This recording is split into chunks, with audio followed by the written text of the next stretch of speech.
Today I'm announcing the United States. Sie ahnen vielleicht, dass es eine spannende. Ici, la presse est very, very hot. Lo mejor de lo mejor. Europe 1.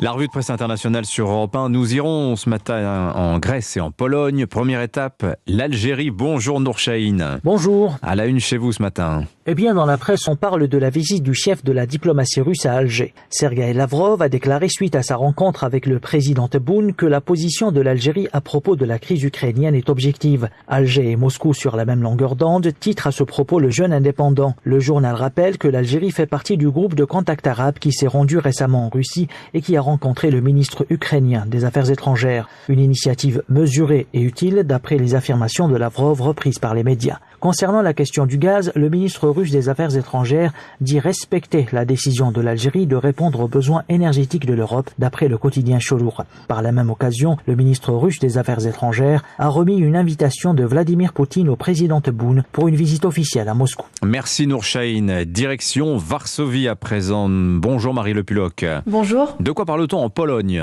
Eh bien de l'opposition qui a soumis une motion de défiance contre le sulfureux ministre de la Justice hier. Il n'y a pas de plus grande peste pour la raison d'État polonaise que Zbigniew Ziobro a justifié un des membres de l'opposition cité par Interia, l'accusant d'être responsable de la dégradation du système judiciaire et du conflit avec l'UE qui a mené au blocage des fonds européens.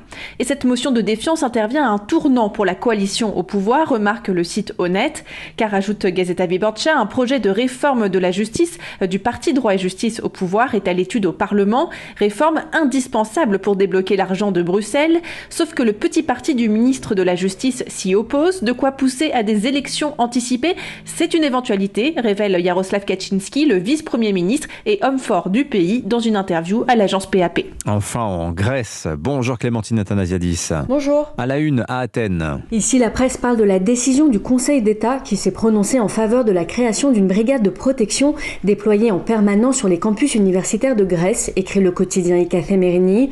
Selon la plus haute juridiction administrative du pays, cette mesure ne viole pas la liberté académique ni le statut autonome des institutions. Ce verdict, précise le journal EFSIN, fait suite à un recours déposé par de nombreux enseignants du supérieur, personnel administratif et étudiants, tous opposés à cette loi jugée anticonstitutionnelle et adoptée au Parlement l'an dernier. La décision d'établir une police dans les universités fait suite à des violences et agressions dans certains établissements, rappelle le quotidien Ikathemerini. L'objectif du gouvernement conservateur, former quelques mille policiers mais qui ne porteront pas d'armes à feu. Le journal de gauche EFSIN souligne le coût élevé de cette brigade spéciale, 20 millions d'euros par an, alors que le budget annuel de l'enseignement supérieur est d'environ 90 millions d'euros. Merci beaucoup Clémentine.